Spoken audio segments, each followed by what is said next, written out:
Changing the light.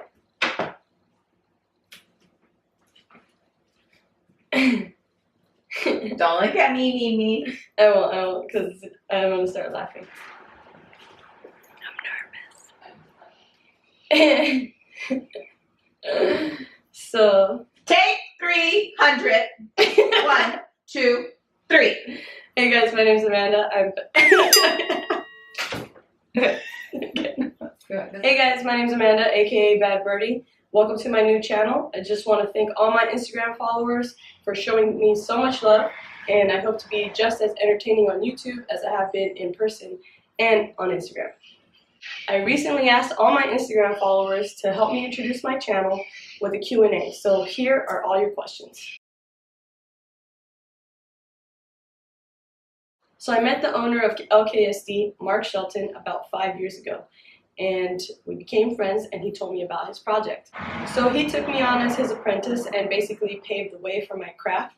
I had no prior experience before this. I've only been bartending for 3 years. The only formal training I've had is an online program called Bar Smarts. It gives you a great foundation of knowledge about spirits, and a lot of my other skills come from just practicing and reading as many books as I can about the craft.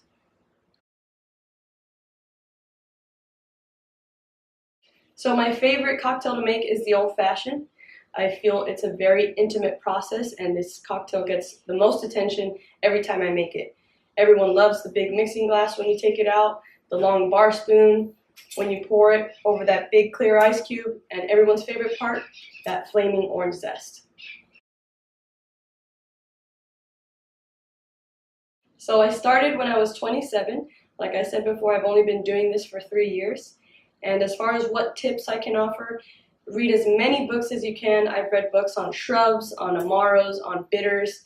I'll make sure to post a bunch of links below on where you can find the books and what books I personally own.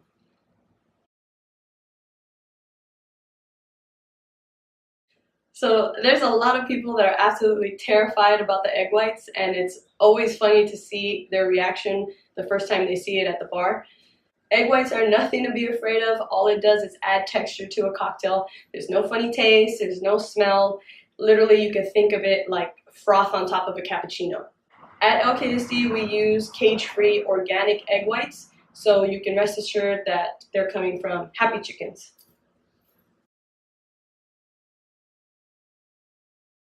So I started doing private events by word of mouth only. It was a lot for family and friends, and over the years, my guests have asked me more often if I do them.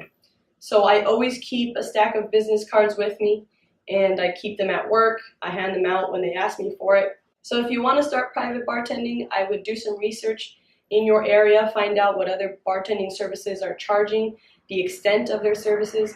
That way you know how to price yourself competitively. So I had a friend that called all his girlfriends birdies, and it stuck with me over the years, and I started DJing at different venues and events, and Bad Birdie became my stage name.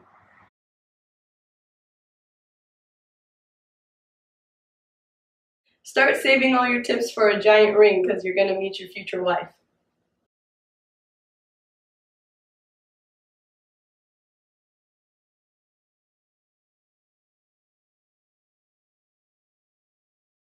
Fortunately, I work with some amazing guys that have become like brothers to me. I am the only female bartender at LKSD right now, and no one has ever made me feel uncomfortable.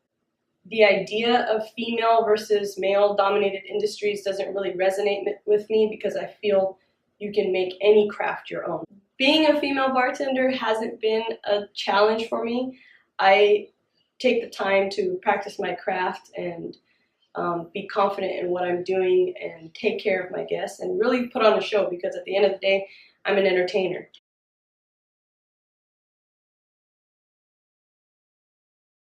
If you're worried about being a female in the industry, just step outside of that gender box and own it.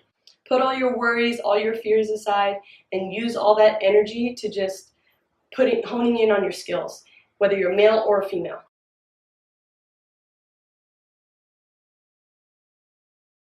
I don't have any apprentice programs, but I do help all our barbacks, which are bartenders in training, with their craft, their skills, and we have monthly meetings just to keep them motivated.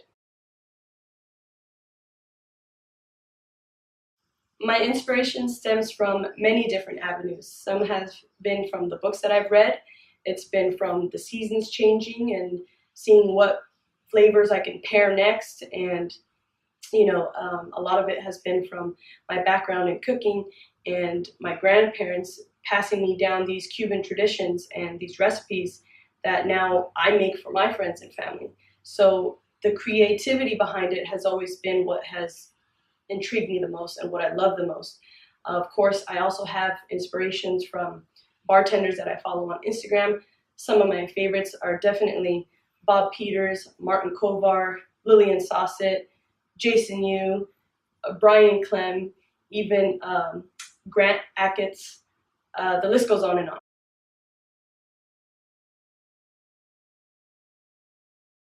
My first sip of alcohol was when I was 13. I stuck into my uncle's garage and pulled a Budweiser out of his fridge. I tasted it and it was disgusting, so I left it there and ran away.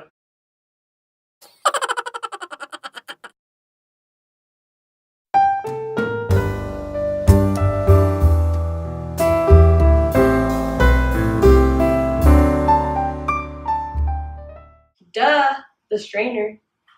Alright guys, so thank you very much for watching. I hope you enjoyed it.